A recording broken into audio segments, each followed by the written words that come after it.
This is Yahson David Speaks, and I'm gonna bring the word. It ain't about how you or me feel, that is for the birds. Cause when the scriptures speak, we got to listen to the Lord. Cause every word is righteous, sharper than a sword.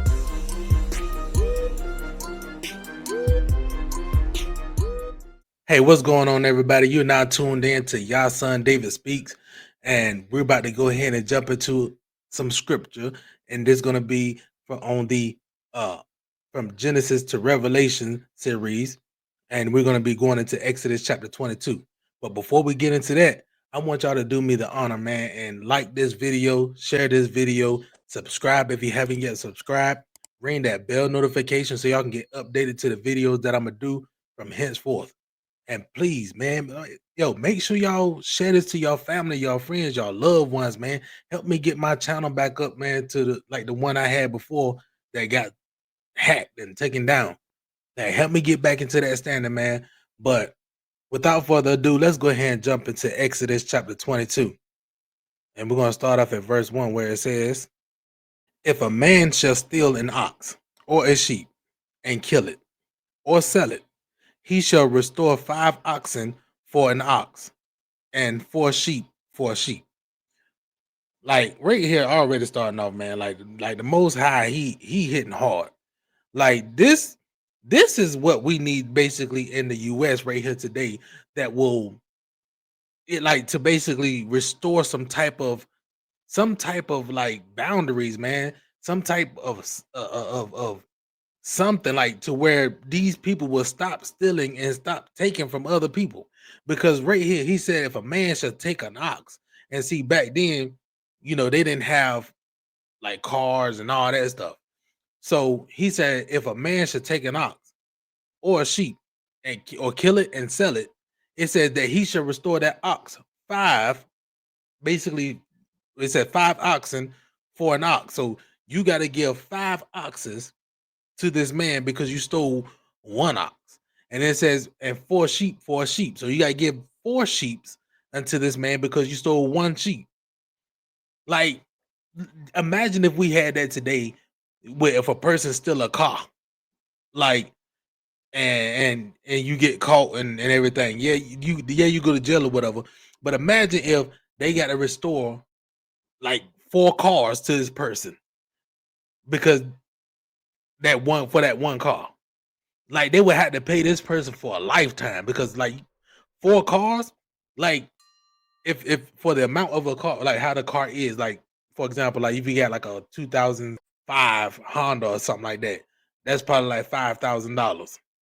So you got to pay basically buy 4 cars at that price, $20,000. Like, come on, man.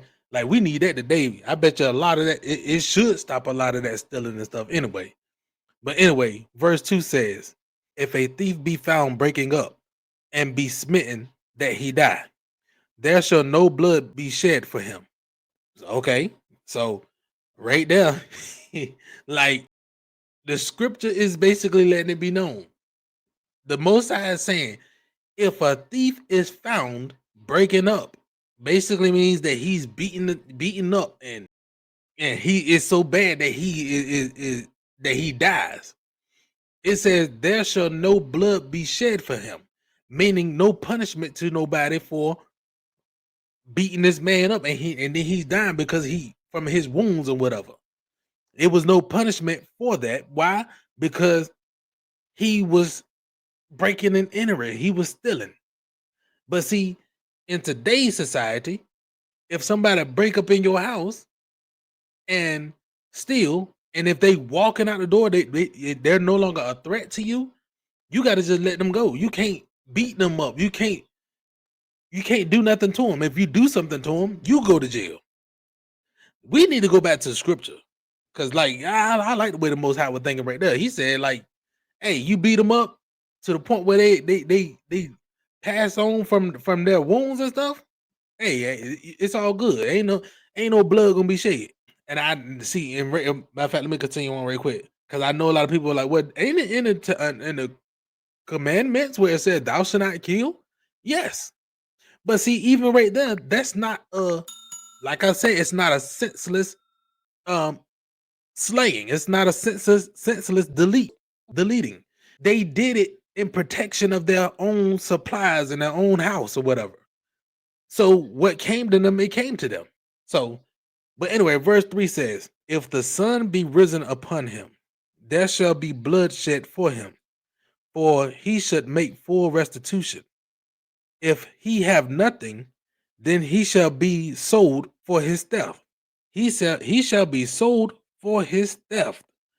Like, listen, y'all, you can't tell me that this don't sound right. If let's put that in today's society. I want y'all to think about how that would work today. If somebody is found and they caught from stealing your stuff and they got to pay back 5 times and 4 times of what they stole. If they don't have nothing to their name, they basically, in a sense, should be a servant to you. And by them being a servant to you, it said that he shall be sold for his theft, meaning you can sell him to somebody for the amount of money that he had stole from you, and that 5 times or 4 times you could get that back for him. So that servitude, like I know people like, no, that's slavery. Like, no, but it's, even if you want to say it's slavery, because he ain't the person ain't beating them or nothing. They just trying to get their money back for what he stole, for what he did. It's just. It's just because you shouldn't be stealing for nobody any doggone way. But anyway, verse 4 says, if the theft be certainly found in his hand alive, whether it be ox or ass or sheep, he shall restore double. Even if the scriptures is letting it be known, even if you catch that person, they got that thing in their hand. Like, yes, it was said ox, ass, or sheep and everything, but we're going to go back to today's time. If somebody is caught stealing and they got that phone in your hand, he shall restore the phone to you plus another phone, because you got to pay back double because you want to steal. Man, bring that back today. We need this. Verse 5. If a man shall cause a field or vineyard to be eaten, and shall put in his beast, and shall feed in another man's field of the best of his own field, and of the best of his own vineyard, shall he make restitution.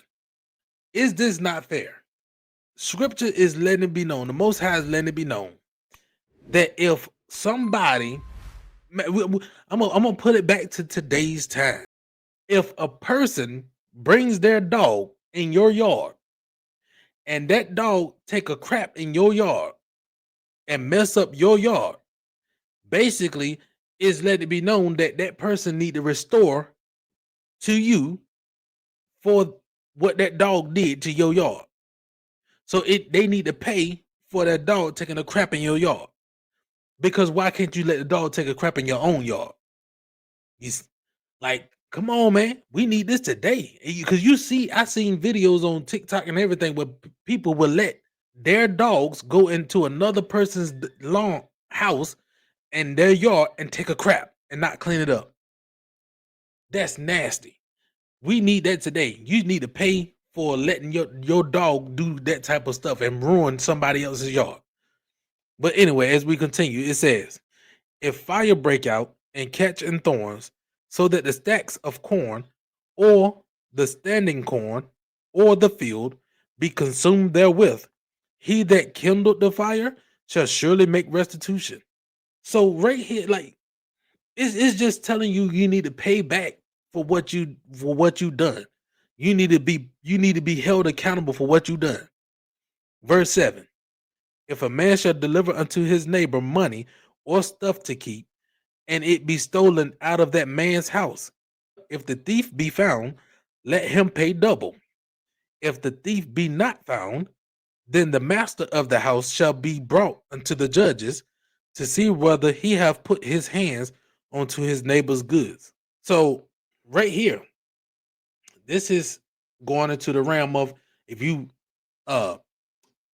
take something to your neighbor's house and ask them to hold on to it for you, or Let's say even like today, when somebody asks to borrow your lawnmower or anything of that nature, and then it be stolen out of their possession. It says if the thief be found, then the thief need to pay back double. Yeah, you see how every time when you take something, when you do something wrong, you got to pay double for what you done. Like, shouldn't there be something in today's society to where if somebody get caught stealing something from your house or anything, that they need to pay double? So, like, for example, if somebody get caught stealing, they get a certain amount of time in prison. Shouldn't it be double that time? If you get 5 years in prison for stealing, for theft, you need to get 10 years. Make the punishment more rigor, make it more hard to where these people will start to think twice about doing these things. But anyway, the continuing, it says in verse 8, when it says, if the thief be not found, it says, then the master of the house, basically the person that asked to borrow your stuff, or you ask them to hold your stuff for you, it says, then you take them into the judges and to see if he had anything to do with it. That's why it says to see whether he have put his hand onto his neighbor's good. It's to see, like, did you have anything to do with this? Did you basically uh leave it out or something like that to where it got stolen? Like, now is going to be put back on him.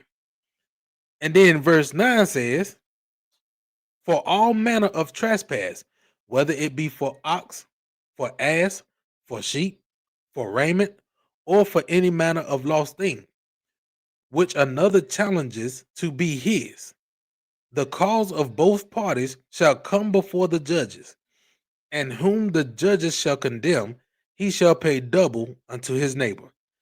Now is going into the realm of somebody lying. If somebody say they take your phone, let's say they take your phone, and then after they take your phone, they be like, man, no, that's my phone, man. No, I paid for that phone. And then you contend and say, no, that's my phone. Like, I bought the phone, that's my phone. And then it's letting it be known that for anything, it's anything. Like, yes, it named off things, but it's saying, it's talking about if anything has been taken and the person challenges, basically meaning like they saying, no, this is mine. Then it says you should take both parties into the judge. And then when they go to the judge, it says that uh whomever is found to be guilty or lying, that person got to pay double. We need this, man, today. Like, because you got a lot of lying daggone people out here today that will say that something is theirs, that will say, you know what, like even down to music, they will steal your music, your lyrics and everything, and say it's theirs. And you need to pay double. Pay me. Pay me double if you steal from me. But then verse number 10 says, if a man deliver unto his neighbor an ass or an ox or a sheep or any beast to keep, and it die, or be hurt, or driven away, no man seeing it, then shall an oath of the Lord be between them both, that he has not put his hand unto his neighbor's goods, and the owner of it shall accept thereof, and he shall not make it good. And if it be stolen from him, he shall make restitution unto the owner thereof. Okay, so right here is going back to if a man is basically asking his neighbor to hold the animal, to keep the animal, to hold anything for him. And when he do it, and it's while it's in the neighbor's care, if it be hurt, die, or even driven away, meaning it ran away, and it says, and no man seeing it. Now it's saying, like, if it happened and no man saw that this happened, it's saying that then like you should make an oath. An oath is basically like, a promise, a swear, or almost like a contract. And see, back then it was no written contracts and stuff like that. But you making an oath to each other, and it says that that the neighbor say that I didn't do nothing like this. I ain't do nothing. Like I woke up, it was gone. I woke up, it was dead, or whatever like that. And then it says, and the owner accepts it. It says he shall not make it good, meaning like he's not being held accountable for what happened. But then it continues, it says, and if it be stolen from him, like whatever is there, that's there. If it be stolen from him, the the person needs to make restitution, meaning he got to pay the owner of said property, because you didn't keep it guarded. You didn't guard it enough to where it didn't get to where it didn't get taken.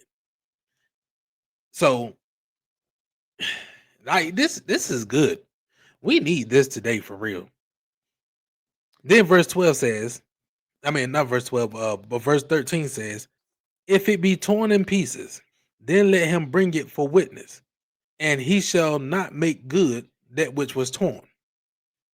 Okay, so basically saying if it was slayed by an animal or anything, that you bring the animal, you bring it there so it could be, a witness. Like basically they could put their eyes on it and say, yeah, it was slayed. But verse 14 says, and if a man borrow aught of his neighbor, and it be hurt or die, the owner thereof being not with it, he shall surely make it good. I mean, it's right.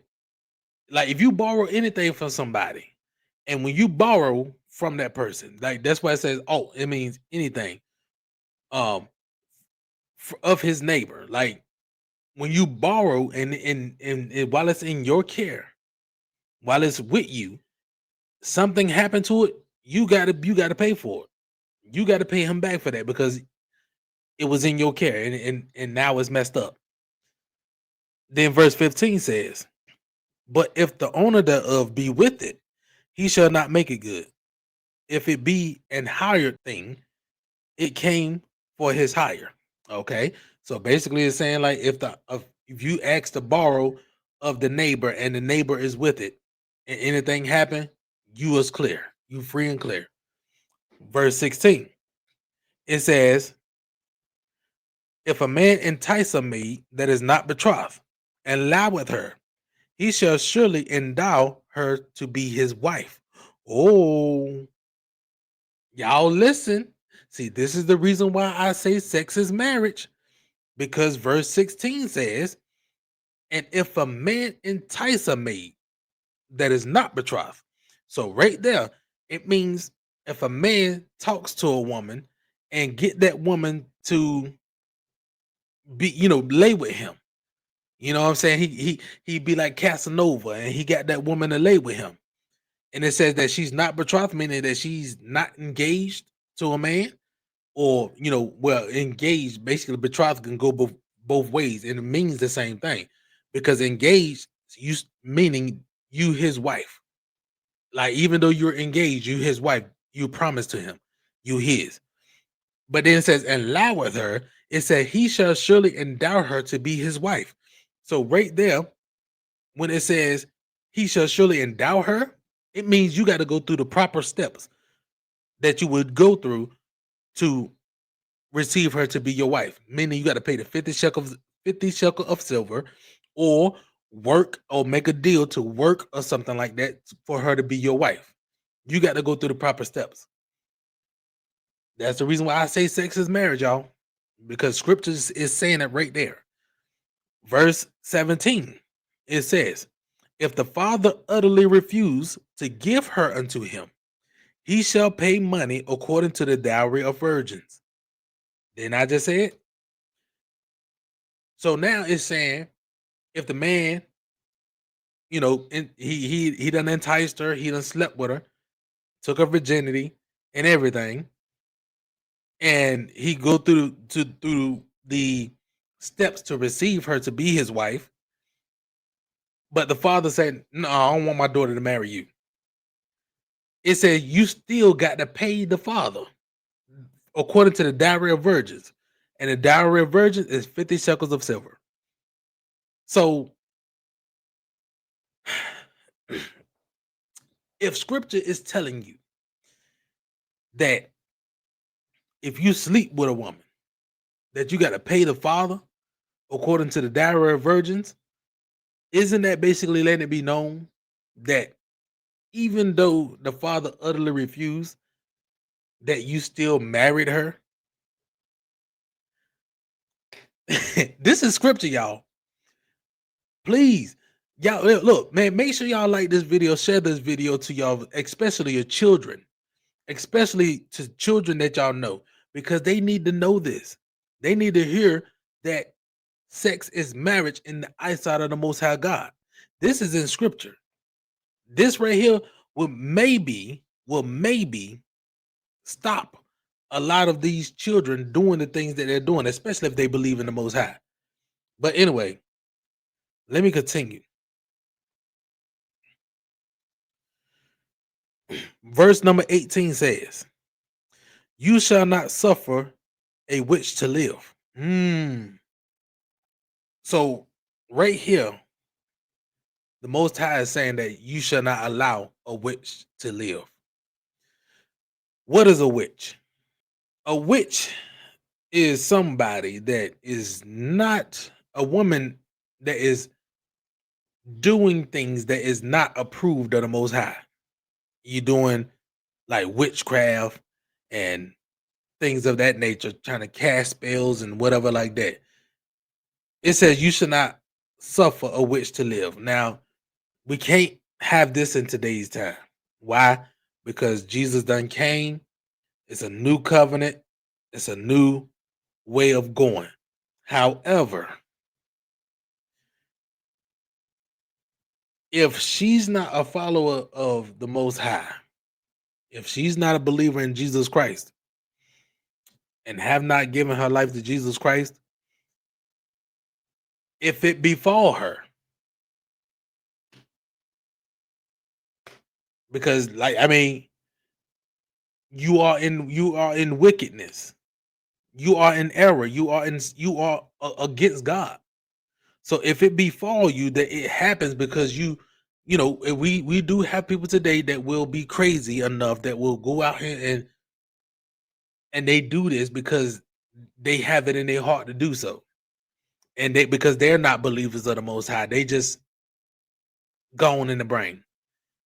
If it befall you. But anyway, I'm gonna continue. Verse 19.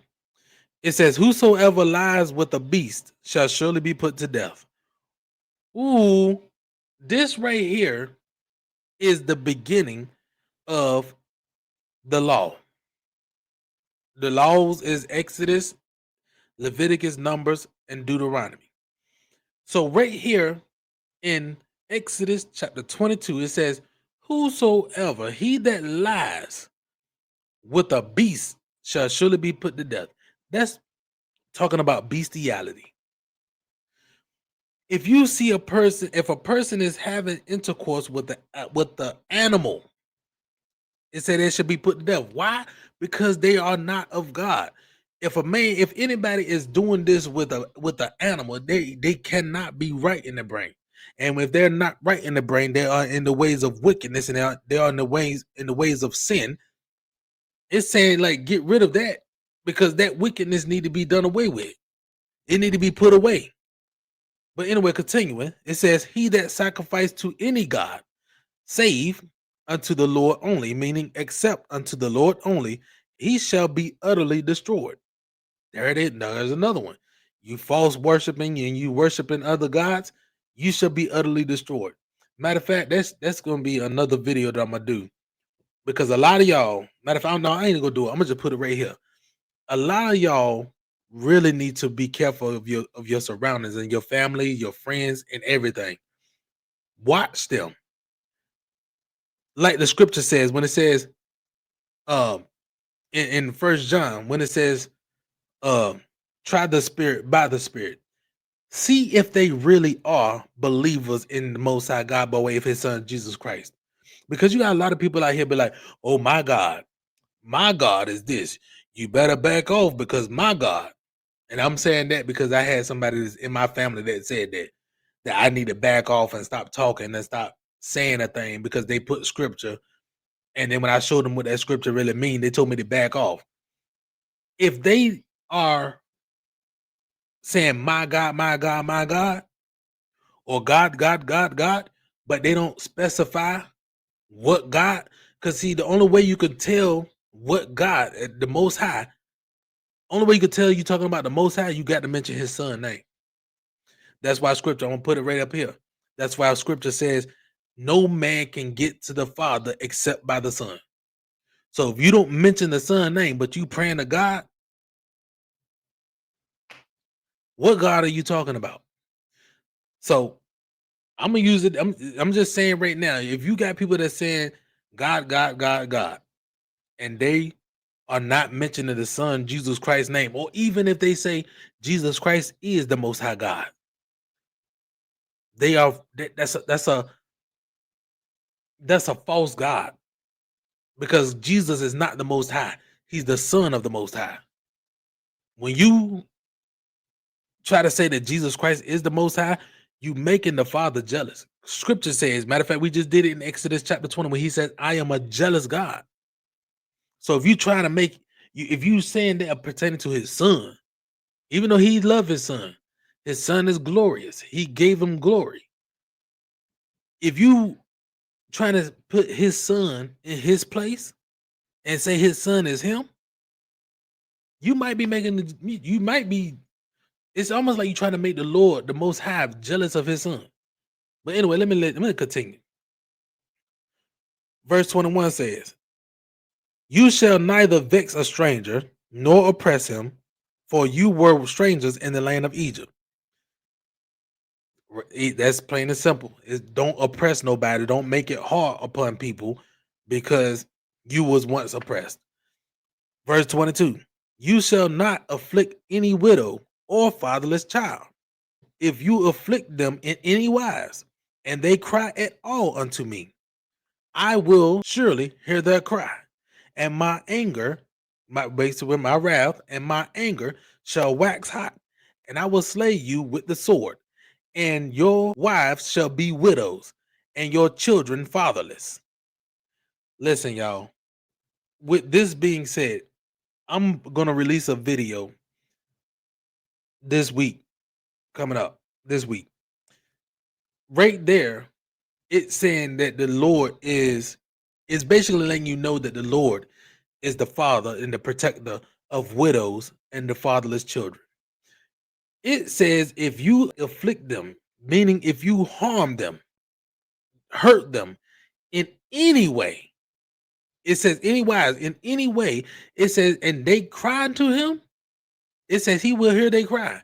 And when he hear they cry, it says his anger will wax hot against you. And it said that he will slay you with the sword, and your children shall be fatherless, and your wives shall be widows. So y'all, a lot of these people out here, man, they need to be careful, man. Y'all, this is the reason why y'all need to share this with your loved ones. Because a lot of these people, y'all need to be careful of how y'all deal with the fatherless children and with the widows. Because the Father is on their side, especially if they're believers in the Most High God. You need to be careful. But anyway, continuing at verse 25, it says, "If you lend money to any of my people that is poor by you, you shall not be to him as a usurer, neither shall you lay upon him usury." So right here, the Lord is just basically saying, like, look, if you lend money to my people, the children of Israel, if you lend money to them that are poor, it says you should not be to him as an usurer. Basically meaning that, like how today you got lenders and all that stuff, and if they borrow money, you put them on a payment scale and all that stuff, and sometimes you might take whatever it is because of collateral damage or whatever. It's saying you should not do that to the poor. It says, and you shall not lay upon him usury.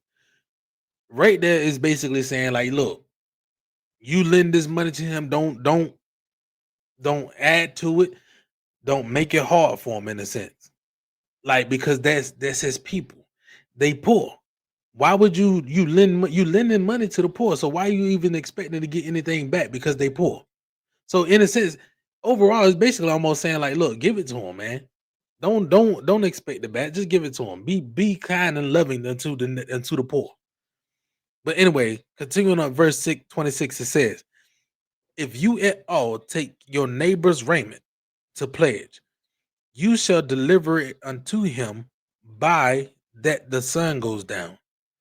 So basically saying like, look, if you take it, if you take, it ain't say borrow, it ain't say nothing about borrow nothing. It says if you take your neighbor's raiment, meaning his coat or clothes or something like that, and you use it to go pledge, it says you need to return it to him by sundown, basically. And then it says, for that is his covering only. It is his raiment for his skin. Wherein shall he sleep? And it shall come to pass when he cries unto me that I will hear, for I am gracious. So right there is just basically saying, like, look, by you borrowing this, you need to return it by sundown. And if you don't return it, like, how is he gonna use it? Like, what he's gonna use?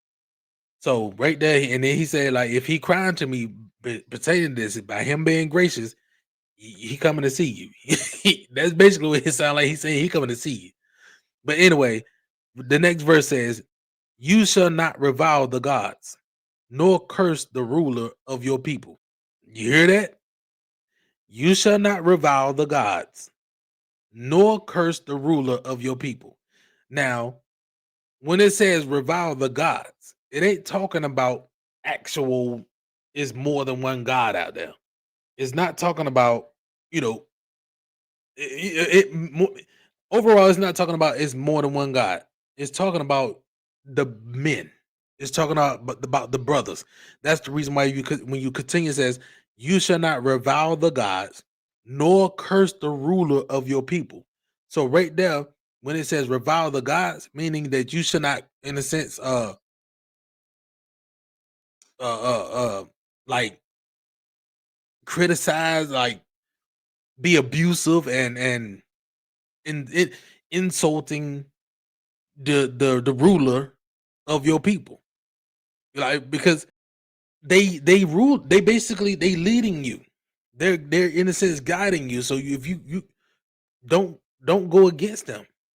That's basically in a sense what it's saying. Like, don't criticize them and go against them in a tough manner, like go at them in a sense. Then verse 29 says, and I'm gonna go and finish it off. It says, you shall not delay to offer the first of your ripe fruits and of your liquors. The firstborn of your sons shall you give unto me. Likewise shall you do with your oxen and with your sheep. 7 days it shall be with his dam, basically with his mother. And on the 8th day you shall give it to me, and you shall be holy men unto me. Neither shall you eat any flesh that is torn of beasts in the field. You shall cast it to the dogs. Okay, so right there in the off. At verse 29, is basically is letting it be known that you need to give your tithes to him. And when it's talking about giving the tithes, like, because this is basically what it is, it's tithes.